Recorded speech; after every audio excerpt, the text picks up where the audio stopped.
हे guys, good morning. So Q2 का बहुत सारे कंपनीज का अपडेट्स आपको देना है पिछले 2 दिन में। I think there are around 7, 8, 9 companies है जो मैंने ट्रैक किया इन द लास्ट 2 डेज। तो एक एक करके सारे कंपनीज के बारे में डिस्कस करते हैं। तो देखिए, सबसे पहले before we discuss any companies we have to understand one thing कि वो कंपनीज हमें अट्रैक्टिव लगनी चाहिए जिसमें ग्रोथ है। ठीक है, मतलब जिसका ग्रोथ का, मैंने इसे ग्रोथ आई मीन से सेल्स का ग्रोथ, राइट। वो कंपनीज हमें अट्रैक्टिव लगना चाहिए कि जो लेट से अपने पीयर ग्रुप से ज्यादा रेट से ग्रो कर रहे हैं। Remember I spoke about in that video जहां पे मैं वो रेस का बात किया था। So say for example, if your peer groups are growing at a faster pace then you are losing market share to them, right. और अब देखोगे कि लाइक उनका स्टॉक्स ऐसे चलता नहीं है। तो जब भी कोई कंपनी का रिजल्ट आएगा, आपको ग्रोथ पे फोकस करनी है, not the absolute number. Okay, so on that note when I start, मैं पहले चालू करता हूं बिजनेसेस लाइक सूलिया विनयार्ड का। सूला आपको पता है, राइट, इंडिया में ओनली लिस्टेड वाइन कंपनी है। अब देखिए, वो मैं एक और वीडियो में इसी तरीके से मैंने बात किया था कि लाइक स्कोप जितना भी अच्छा हो, ठीक है, अगर कंपनी में ग्रोथ नहीं है तो उसका स्टॉक नहीं पैसा बनाता है शेयर होल्डर्स के लिए। तो सूला का वही सिनेरियो चल रहा है। सूला का तो इस बार सेल्स का डिग्रोथ हो गया। मतलब if you look at Q2 over last Q2, sales fell by 1%। ठीक है, बिकॉज और देखिए, सूला ये आपका ये महाराष्ट्र कर्नाटका में इनका बेस थोड़ा हैवी है compare to the other states in India. लेकिन फिर भी यहाँ पे मैं क्यों बता रहा हूँ ये, बिकॉज कर्नाटका में ये जो इतने सारे पॉलिसी चेंजेस हो रहे हैं ऑन अल्कोहल के ऊपर, इसके वजह से सूला का वॉल्यूम्स यहाँ पे इफेक्ट हुआ। दूसरे साइड में क्या है, दूसरे साइड में ये है कि लाइक इनका जो सूला का जब से IPO आया था, जैसे मैं तब देखता था, तब 18-20% से उनका सेल्स ग्रोथ हुआ करता था। फिर वो ग्रोथ घट के कुछ 10% के आसपास हुआ, और अभी तो इसका कोई ग्रोथ है ही नहीं। ठीक है, मतलब जैसे मैंने बोला, सेल्स फेल 1% के आसपास। तो इसका आप क्या ही बोले। इसके साथ इनका कुछ दिल्ली में भी कुछ एक्साइज ड्यूटी का जो पोर्टल होते हैं, वहां पे भी कुछ इश्यूज के वजह से इनका वॉल्यूम्स अफेक्ट हुआ। सो ओवरऑल सूला का नंबर में ऐसा कुछ नहीं है जिसका 1% सेल्स गिरता है। And if you read the document that the management shared, right, सिर्फ उम्मीद पे खेल रहा है कि लाइक H2 में जाके फेस्टिव पीरियड में सब कुछ ठीक होने वाला है। लेकिन वही वाला पॉइंट है ना कि जो कोई गाइडेंस नहीं दे पाता है, नंबर्स अच्छा नहीं आता है और सिर्फ उम्मीद पे बात करता है कि फेस्टिव पीरियड आएगा तो सब ठीक हो जाएगा, जनरली वैसा स्टॉक पैसा नहीं बनाता है। तो ऑफकोर्स ट्रैक करना पड़ेगा आपको बिजनेसेस को, लेकिन ऐसे बिजनेसेस मतलब सूला टाइप का बिजनेस कैसे ही पैसे बनाएगा, बिकॉज कोई शेयर होल्डर को तो वैल्यू ही नहीं देता है, और वैल्यू तभी मिलता है जब ग्रोथ आती है। दूसरा हम बात करते हैं एवेन्यू सुपरमार्ट्स या डीमार्ट की। Again a very similar story, growth का रेट बहुत ही घट गया। इसमें इनका अगर मैं देखूं तो सेल्स ग्रू ओनली 14% के आसपास। ठीक है, सिर्फ 14%। अब सोचिए, एक स्टॉक जो 100 के ऊपर के PE में है, वो आप देख रहे हो कि 13-14% से अगर वो सेल्स ग्रोथ करे तो शेयर होल्डर को क्या मिलने वाला है। दूसरे साइड में इनके मार्जिन पे प्रेशर आते जाता है। क्यों? बिकॉज इनका जो प्रॉफिट आफ्टर टैक्स है, प्रॉफिट आफ्टर टैक्स का ग्रोथ अगर मैं बताऊं सिर्फ 7% का है। मतलब आपका पैट का ग्रोथ सेल्स का ग्रोथ के बराबरी भी नहीं हुआ। मतलब क्या, आपका यहाँ पे एक्सपेंस में भी कंट्रोल नहीं हो रहे।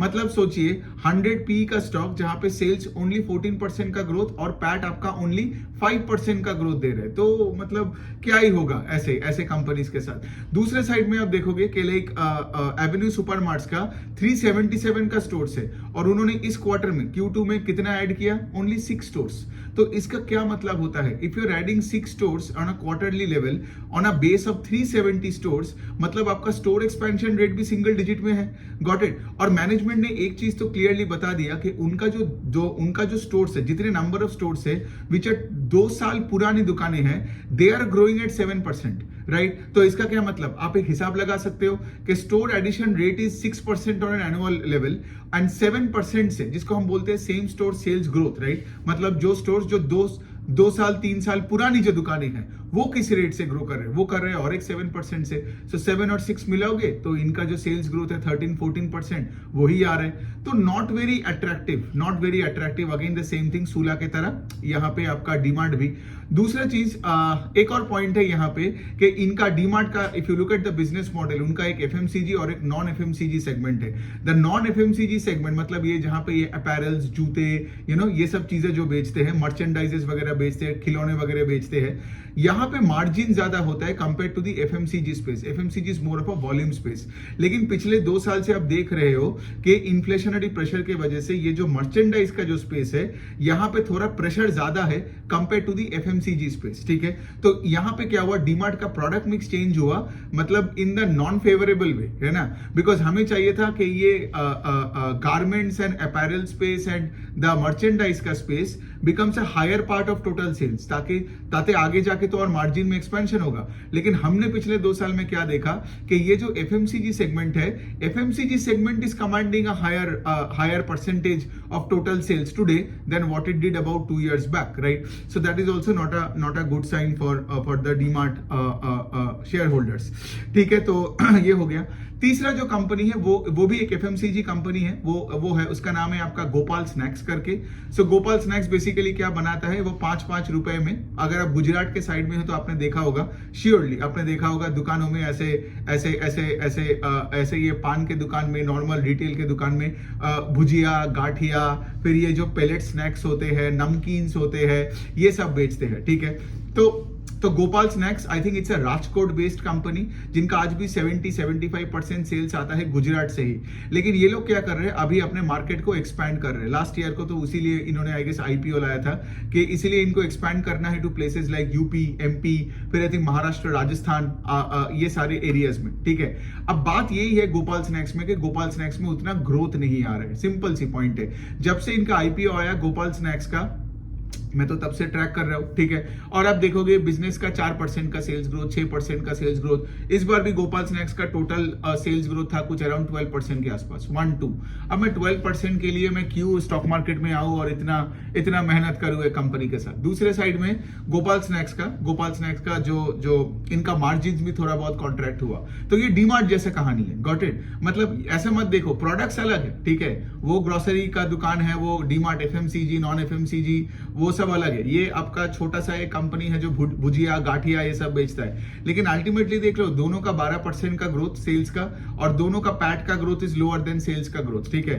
तो इसका क्या मतलब, ऐसे स्टॉक्स में क्या होता है ना, इन्वेस्टर का इंटरेस्ट नहीं आता है to go and buy that stock, ठीक है। सो ये हो गया।